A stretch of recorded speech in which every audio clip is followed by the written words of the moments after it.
डोंबिवलीत हिंदू नववर्ष शोभायात्रेला उत्साहात सुरुवात झाली आहे। तर यात्रेत 14 ढोल पथकांसह 80हून अधिक सामाजिक संस्था सहभागी झाल्यात।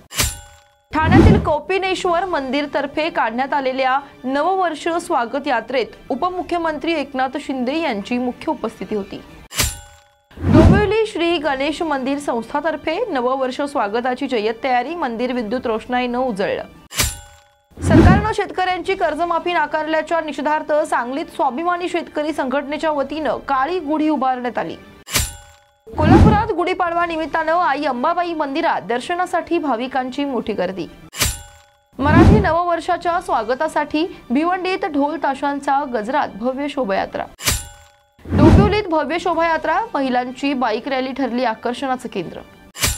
श्रीमंत दगडूशेठ गणपती मंदिरात गुढीपूजन व फुलांची भव्य आरास। जळगावात राष्ट्रीय स्वयंसेवक संघातर्फे हिंदू नववर्ष गुढीपाडव्यानिमित्ताने पथसंचलनाचे आयोजन। शिर्डीत आज गुढीपाडवा उत्सव, तर मंदिराला फुलांची सजावट करण्यात आली। गुढीपाडव्यानिमित्त श्री विठ्ठल रुक्मिणी मंदिरात आकर्षक फुलांची सजावट करण्यात आली। भिवंडीत रमजान ईद व पाडवा निमित्ताने बाजारपेठेत खरेदीसाठी नागरिकांची मोठी गर्दी पाहायला मिळते। गोंदियात अदानी पॉवर प्लांटच्या कामगारांच्या आंदोलनाला आमदार विजय रहांगडाले यांनी भेट दिली। ठाण्यात गुढीपाडव्याच्या पूर्वसंध्येला कचराळी तलाव येथे दीपोत्सवाचा उत्सवमय सोहळा संपन्न झाला। गेल्या 10 वर्षांपासून कल्याणमध्ये निवडणुका नाहीत, हर्षवर्धन सपकाळ यांची प्रतिक्रिया। नांदेडमध्ये खंडोबा यात्रेची मानाची कुस्ती राजू पाटील निळेकर यांनी जिंकली। उशिरा का होईना आता सगळ्यांना कळू लागले की हिंदू हृदय सम्राट बाळासाहेब ठाकरे यांच्या विचाराची शिवसेना कोणाची आहे, मंत्री उदय सामंत यांची प्रतिक्रिया। दत्तक कन्या म्हणून घरी आणलं, छत्रपती संभाजीनगरमध्ये निर्दयी दाम्पत्याने चिमुकलीला छळ करून मारलं। उल्हासनगरमध्ये गांजा तस्करीचा पर्दाफाश, तर एकाला अटक। बुलढाण्यातील रायपूर येथे भंगारच्या दुकानाला लागली भीषण आग, आगीवर तात्काळ नियंत्रण मिळवल्याने मोठा अनर्थ टळला। शेतकऱ्यांचा 7/12 कोरा करण्याची स्वाभिमानी शेतकरी संघटनेची मागणी। धुळ्यात हिंदू नववर्ष यात्रेत मोठ्या संख्येने सहभागी होऊन भावी पिढीला सनातन धर्माची जाण करून द्या, आमदार अनुप अग्रवाल यांचे आवाहन। सिंधुदुर्गात अवकाळी पावसामुळे जिल्ह्यातील बागायतदार हवालदिल, आंबा काजू पिकांचं मोठं नुकसान।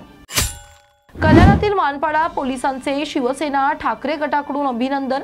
शिवसेना ठाकरे गटाच्या वतीने जिल्हा प्रमुख दीपेश म्हात्रे यांच्या मार्गदर्शनाखाली मानपाडा पोलिसांचा सत्कार करून अभिनंदन करण्यात आलं। मुंबईतील शिवतीर्थावर होणाऱ्या मनसेच्या पाडवा मेळाव्याला मनसैनिकांमध्ये उत्साह। जळगावात मंत्री गिरीश महाजन यांनी घेतला राष्ट्रीय स्वयंसेवक संघातर्फे आयोजित पथसंचलनामध्ये सहभाग। धुळ्यातून काढण्यात आली गुढीपाडव्यानिमित्त स्वागत यात्रा। धुळे शहराच्या विविध भागातून निघालेल्या या स्वागत यात्रेचे ठिकठिकाणी मोठ्या प्रमाणावरती स्वागत करण्यात आले। शिर्डीत साईबाबा समाधी मंदिराच्या सुवर्ण कळसावर श्रद्धा सबुरी आणि समतेची गुढी उभारण्यात आली।